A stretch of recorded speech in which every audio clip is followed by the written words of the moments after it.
welcoming our University President, Dr. Caroline Marian Santos Enriquez, with this morning's guest of honor and commencement speaker, the Development Manager, Technical Architect, and Senior Software Engineer of Vogue Software Australia, Mr. Kim Brian Barcelona.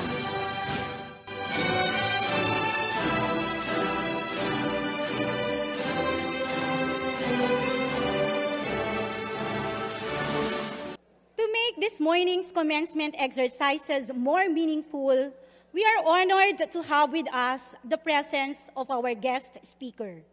To introduce him is the Dean of the College of Computer Studies, Dean Raymond S. Makatanga.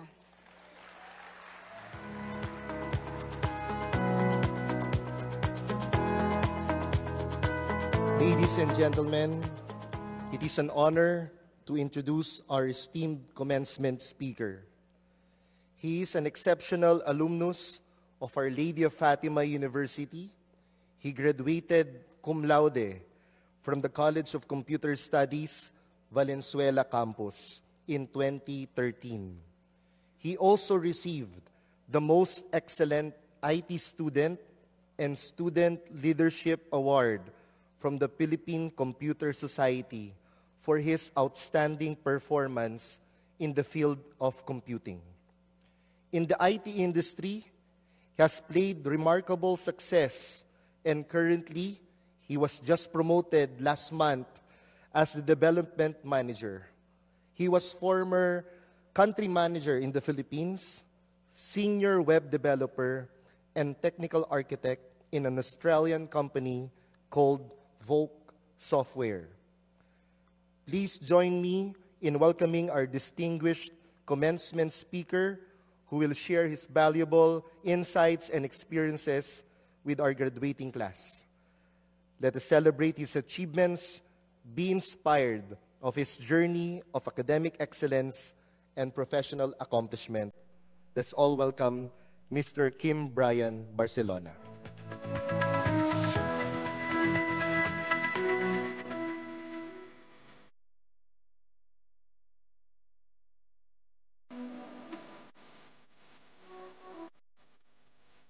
Thank you for that wonderful introduction, Dean Mon. Good morning to University President, Dr. Caroline Marian Santos Enriquez, to the admins, to all the deans, to the professors, parents, and graduates. Good morning. Baka isipin nyo, English to, pero Taglish tayo, okay? Tawagin nyo na lang akong Kuya Kim. So, maraming salamat dun sa mga pumalakpak. Yung mga hindi pumalakpak dyan, mga kinakabahan yan. Okay. Thank you, thank you.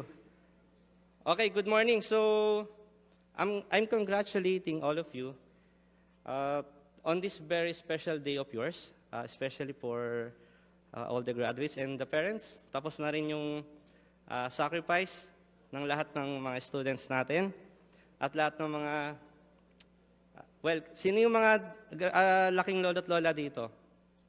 Meron ba? Okay. Isa din akong laking lolo't lola. Mamaya magkakwento ako kung anong nangyari sa journey ko.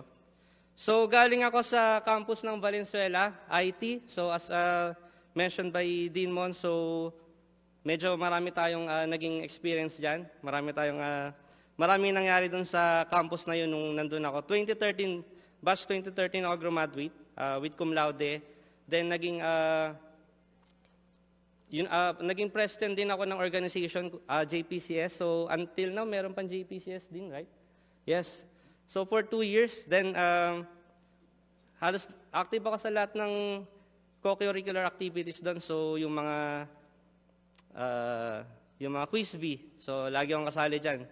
Yung mga programming competition. So I remember, first year pa lang, kasali na ako dun sa C++ pa nun programming competition. I know may ibang course dito, pero please bear with me. So this is my personal experience. So C++ yun, programming competition. So sino yung mga active dito sa sa ganon? Meron ba? Wala akong makita. So, ayun, meron. Okay. Yun, so, first year, natalo ako nun. Natalo ako sa programming competition because of a very simple mistake. So, yung data type daw. So, sabi ko doon sa professor na nag-check, babawi ako sa next year. So, nangyari, dumating yung second year, lumaban ulit ako, ayun, nakuha ko yung champion position nung programming competition. The year after that, sumali ulit ako. Yun, champion ulit.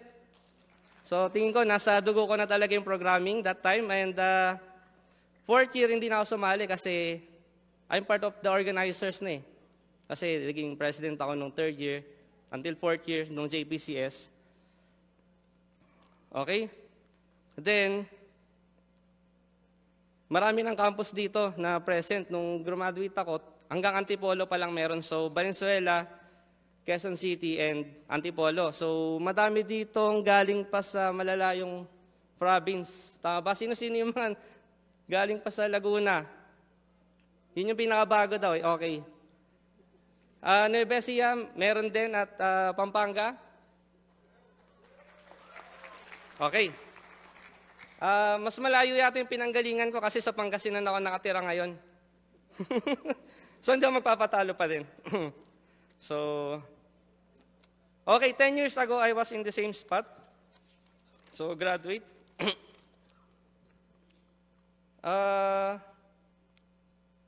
Itong isi-share ko sa inyo, itong pang-una, okay, about focusing and being serious in life. So, as I mentioned kanina, laking lolo't lola ako. High school, elementary, kinder, tamang aral lang, nasa star section naman. Excuse me. Star section naman. Pero, yun nga, kinder, talkative. Elementary, ang achievement ko, kasali lang ako sa school paper, journalism. So, cartoonist. Magaling ako mag-drawing. Hanggang high school, yun lang yung achievement ko. So, kasi chill pa ako nun, laking lolo't lola, komportable ako sa buhay ko. So, yun. Pa-Rubik's pa nga ako nun, nung high school, nagtuturo yung mga teacher. Nakaganon yung Rubik's, oh. Ganon ako ng ganon. Hindi lang ako, pero may mga kaibigan akong nagro-Rubik's din. So, ano lang yun, trivia lang yun. Personal best, 11 seconds, Rubik's Cube. So, nakabuo ko ng gano'ng kabilis. So, nung college na, nakikita ko yung lolo't lola ko, tumatanda na sila. Parang doon ko na-realize, so wala yung parents ko. So, paano pag nawala sila, di ba? So, paano yung magiging buhay ko?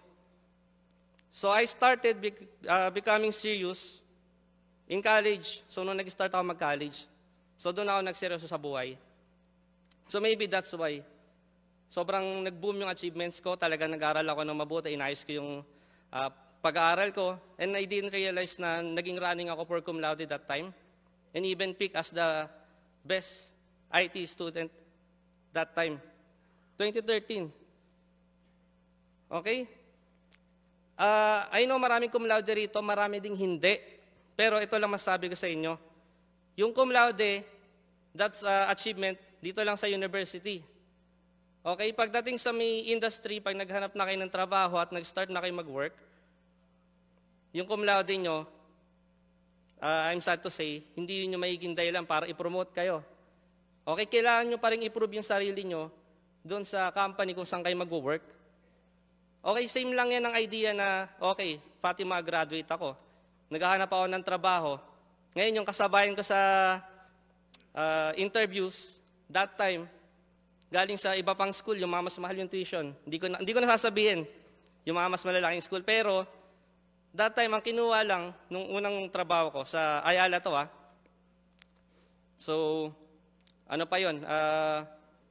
Maraming school, ilan na nakapasa, 2, isa ako doon. So, bakit? Hindi dahil cum laude ako, dahil may same process naman nung application, same interview, same exam. Well, nakapasa ako doon. Yun yung unang trabaho ko sa Ayala yon.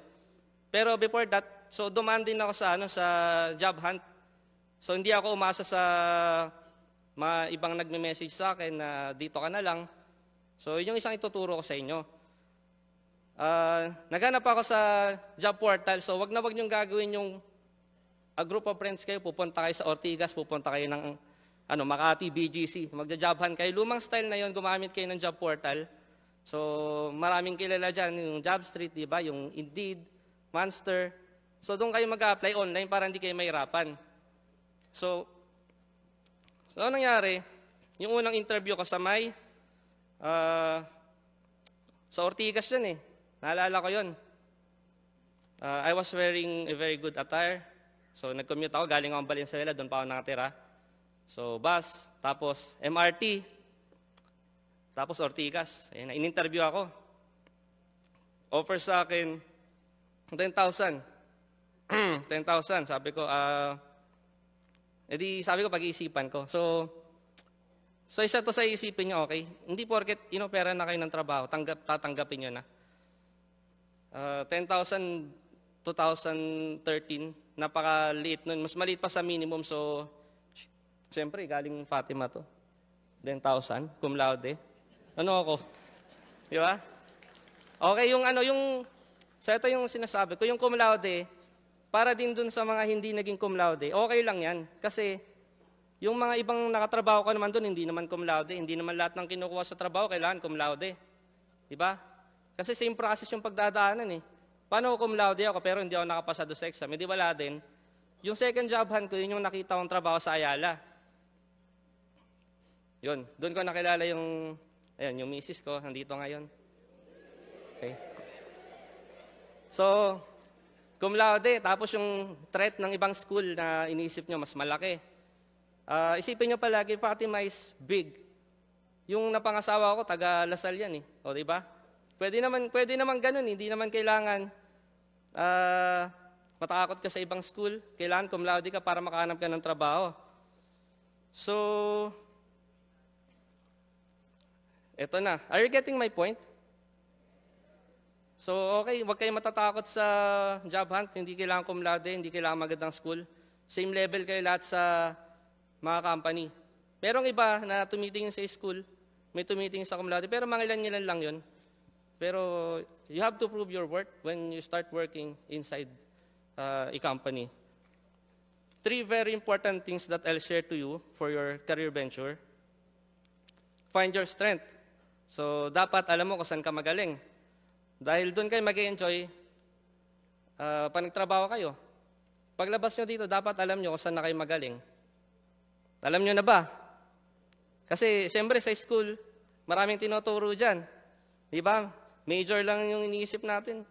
IT, criminology, barilan, forensics, civil engineering, pagtatayo ng building, mga tulay.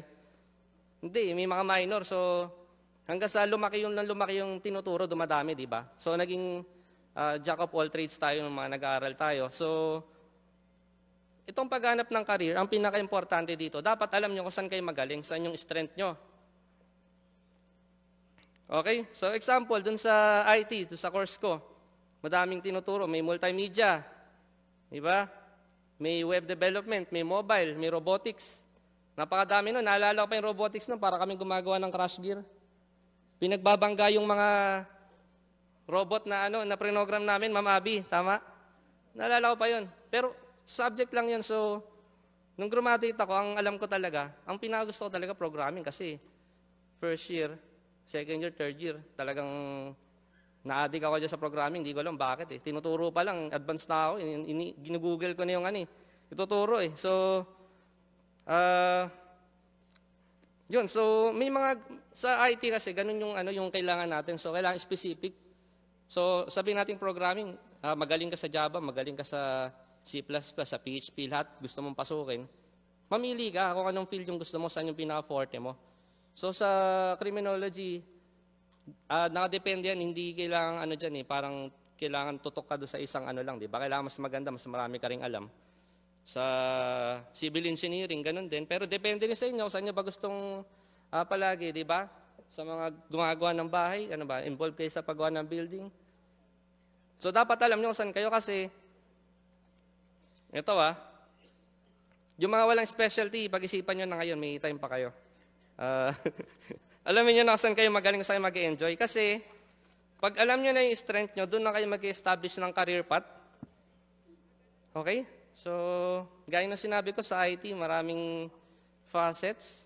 Yung iba gusto ring magturo, maging professor, deans, na katulad ng mga nandito ngayon. So, pag nalaman nyo ng strength nyo, gagawa kayo ng resume ngayon. Yun yung ibibida nyo. Huwag nyo ibibida lahat ng skills na alam nyo. Lalagay nyo dun, very good in Photoshop, very good in video editing. Tapos nakalagay, programming competition, champion. Nakakagulo sa mga company na apply nyo. So dapat yung lang specific. So ano talaga yung pinagusto nyo? Hindi gusto kong magagawa ng parang Game of Thrones na yung mga dragon, ganun. Multimedia, yung doon ako nag-enjoy. So yun yung applyan ko, yun lang yung focus ko. So pag nagawa nyo yun, so mag-aaral kayo ngayon sa YouTube. Okay, mga interview questions. So aralin nyo lang. ChatGPT nandiyan na naghahanap ng mga employee. Yun yung tinitingnan din nila kung magaling ka sumagot eh. Totoo yun eh. Pero ngayon, depende pag may experience ka na sa industry, hindi na masyadong tinitingnan. Walang tatanungin ka pa 5 years from now. Ako tatanungin ba 5 years from now? Parang tumatanda na tayo, baka hindi na tayo matanong ng gano'n. Ibang tanong na. So, ayun mag-aaral kayo sa YouTube. Okay, hindi lang YouTube, basta ChatGPT, nandyan, online.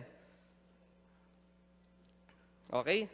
So, pag nahanap nyo na pag na-establish nyo na yung career path nyo, okay, gusto ko maging magaling sa forensics, yung talagang detective na na malupit na number 1 sa Pilipinas. Yung pag narinig yung pangalan ko, talagang walang kasong hindi malulutas. So may mga ganun. Dapat alam niyo na kung specialty nyo.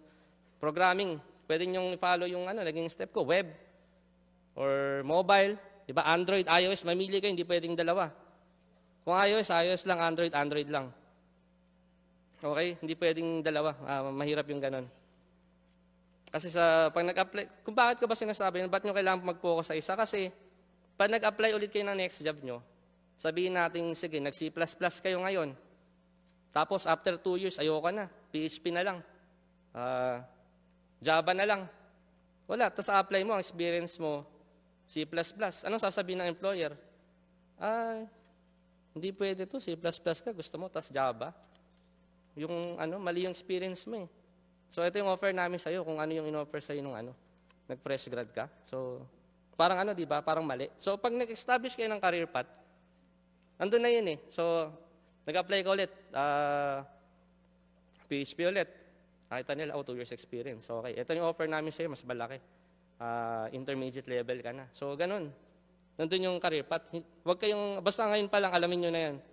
Multimedia ka ngayon, bigla mag-programming, tas ano mangyari, di ba? Magulo. Depende pa din naman kasi kung may plano kayo maging professor, mas maganda, mas marami ding alam. Depende talaga, kaya dapat alamin nyo kung ano yung strength nyo, kung ano yung career path nyo, i-establish nyo yun. Finally, the last one, excited na kayo, graduate na kayo, di ba? Tapos na yung pag-aaral. Sad to say, hindi pa tapos yung pag-aaral. Wala lang tayo sa university, pero lalo sa field ng IT at CS, well, pati na rin sa lahat ng industry, hindi natatapos ang pag-aaral sa eskwelahan. Bakit? You have to improve yourself continuously. So, maraming way kung paano. Yun na yung motto ng Fatima eh. Yun yung binigay sa atin eh. Improving man as man. Diba? Yun na yun. Kung dati, pumasok ka sa Fatima, hindi mo alam kung paano gawin yung forensics. Hindi mo alam paano humawak ng barel. Diba? Hindi mo alam paano, sabihin natin, paano mag-programming. Hindi mo alam mag-edit ng video. Pero nung graduate ka, alam mo na. Pero tingin mo sa kumpanya nung pagpasok mo, ganun pa rin yung gagawin mo? Hindi na. Kailangan mo mag-adapt sa kung anong ginagawa nila. Kailangan mo mag-improve na sarili mo. So, hindi lang yung experience, hindi lang nakukuha yan kung saan kayo nagtatrabaho. Okay? Hindi yan nakukuha doon lang. Kailangan nyo rin mag-aral. Ako, nag-i-spend ako ng time to improve myself. Sabihin natin nung dati, pag-uwi ko pa galing ng Makati, pagod na ako. Hindi ko na, i-message ko na lang yung naging message ko. Maya na lang tayo mag-chat. Aral muna ako. Isipin nyo, yung napasukan ko noon, 7 a.m., kailangan nasa office na. 4 p.m. ang uwi, Ayala. Uwi ang Valenzuela, makarating ako mga 6 na. Pauwi kasi medyo umaano na rin, nagbi-build up na rin yung rush hour noon, 5:36. Pahinga lang konti, tapos aral ako 2 hours per day. Malaking bagay yung 2 hours per day sa isang taon. Kung isipin nyo. So sabihin natin, pahinga ka na ng weekend para ma-improve yung sarili mo, yung skill set mo. Kasi yung tinuro sa'yo ng university, kahit sa university naman, basic, di ba? Minsan, bonus na nagkaroon ng advance, pero mas malala pag nasa industry na kayo kung anong field na yung pinasok nyo. Di ba? So bakit? Ba't nyo kailangang mag-aral? Tapos na mag-aral sa university. Isipin nyo yung mga company malalaki ngayon. Sabihin natin yung kay Elon Musk, di ba? Gumagawa sila ng space shuttle. Tingin nyo yung tinuro sa school, yun na yun, para magawa ng space shuttle. Hindi, di ba?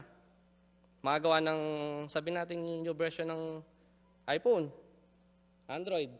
Hindi. Kailangan nyo mag-aral. Kailangan nyo mag-training. Yung iba may certification. So, magandang may ganon. So, improve yourself continuously. Tingin nyo, sinong mas daig pagdating ng araw? Yung pag-uwi, ML na lang ng ML. Diba? Nood ng K-drama, gustong tapusin yung isang season ng 2 araw. Versus dun sa may umuwi, nag-aral, siyempre, konting laro din pag matutulog na. Siyempre, kailangan pa din naman. Tingin nyo, sino mas ahead sa industry pagdating ng, sabihin natin ilang years? Sino yung mas maraming alam? Sino yung nasa company na nag-a-assist ngayon ng ibang co-worker? Kasi alam mo yung gagawin.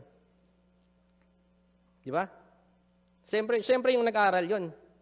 Versus doon sa puro K-drama lang alam, pagdating sa office, sinasabi, panoorin yung Crash Landing.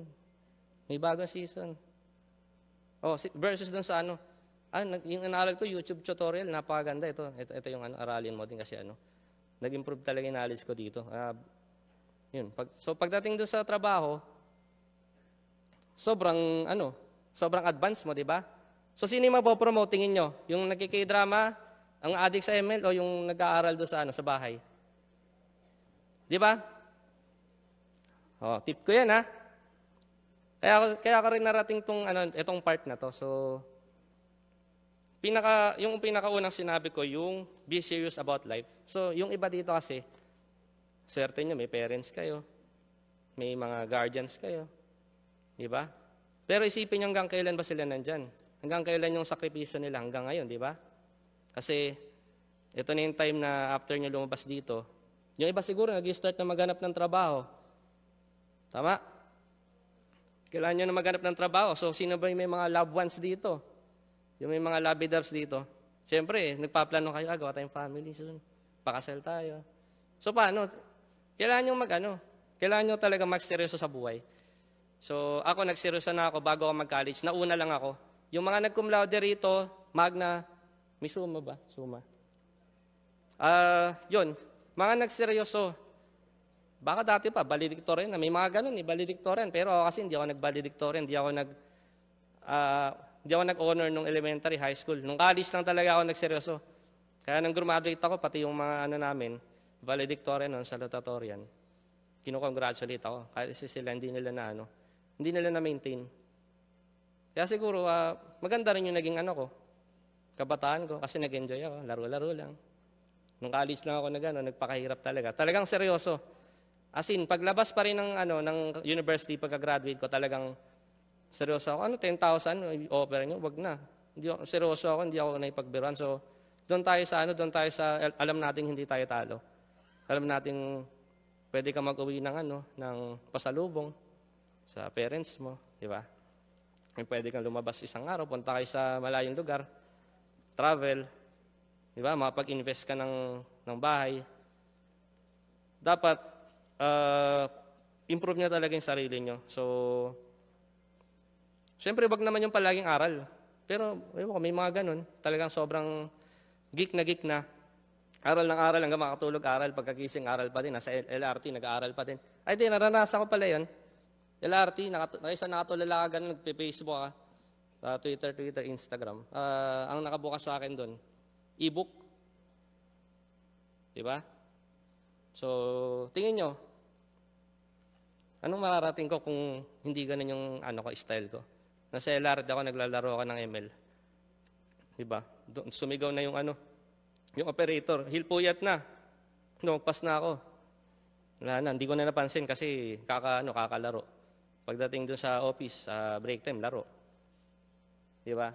So, yung pag-aaral, yung study, yung improving yourself, hindi talaga natatapos dito yan sa Fatima. Baunin nyo yan. Improving man as man, napaka-importante niyan. Okay, so yung journey ko, yun nga, nag-start ako as junior web developer. Naging team leader ako doon sa unang pinagtrabaho kong company. Nag-stay ako doon ng 6 years. So bago ako umalis. Nung nag-apply ako, doon sa second job, kung saan ako nagtatrabaho ngayon, isa lang yung hinahanap nilang full stack senior software engineer. Nag-apply ako doon. Tingin nyo, matatanggap ako doon kung yung knowledge ko lang doon sa pinagtrabahuan ko. Sa IT, alam nyo hindi yan. Kailangan nyo mag-aral talaga. So nung nag-apply ako doon, maraming ginagawang practice doon sa lumang company ko na hindi ina-apply sa mga latest technologies. Kaya nung nag-apply ako yung natanggap. Isang position lang, pero ako yung natanggap sa dami na nag-apply. Ganong katindi ang industry. Pero nung nakahanap na ako ng trabaho, sobrang laki nung gap nung salary. So, nandun yung kapalit eh. Nandun yung kapalit versus dun sa talagang puro pasarap lang, ganun. Puro enjoy lang. Kailangan nyo pa rin mag-invest ng time. Lahat tayo may sariling time. Pare-pares yung time natin. Walang nag-i-stop time dito para maglaro na lang at mag-enjoy na lang palagi. Lahat tayo binigyan ng same time. So, saan nyo gagamitin yung time na yon? Sa pag-improve ng sarili nyo o sa wala? So, I hope na tutunan nyo yung sinasabi kong message, yung pinaparating ko sa inyo. So, once again, dream big. Nothing is impossible. Find your motivation. Is it for your loved one? Is it for your family? For better quality of life? Do you want to see the world? You want to travel? So, you have to deal with life seriously. That's number one. Find your strength. Establish your career path and continuously improve yourself. Okay, thank you, and it's a pleasure to share my experience to all of you. I hope you learned from me. Congratulations again to your batch. Again, this is Kuya Kim. Follow nyo ako sa LinkedIn, meron ako doon. So, yung mga professionals natin, magandang may LinkedIn din kayo. Search yung name ko doon, Kim Brian Barcelona. Meron din kami YouTube channel ng asawa ko, The Barcelona Fam. Kung gusto nyong i-follow kung ano yung buhay ko, pwede nyo rin message doon for life advice. And good luck and God bless you all on your next journey.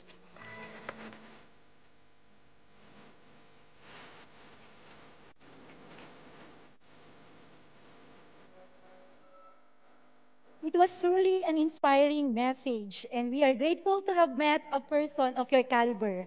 Another round of applause again, please, to the Development Manager, Technical Architect, and Senior Software Engineer of Book Software Australia, Mr. Kim Brian Barcelona.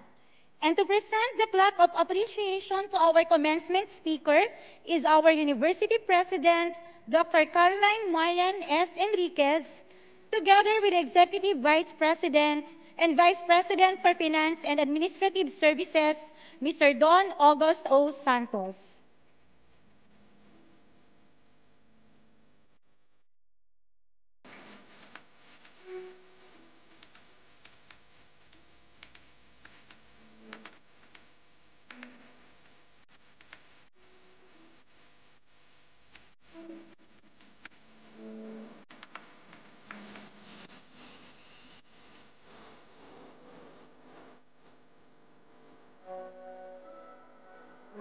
Our gratitude again to Mr. Kim Brian Barcelona.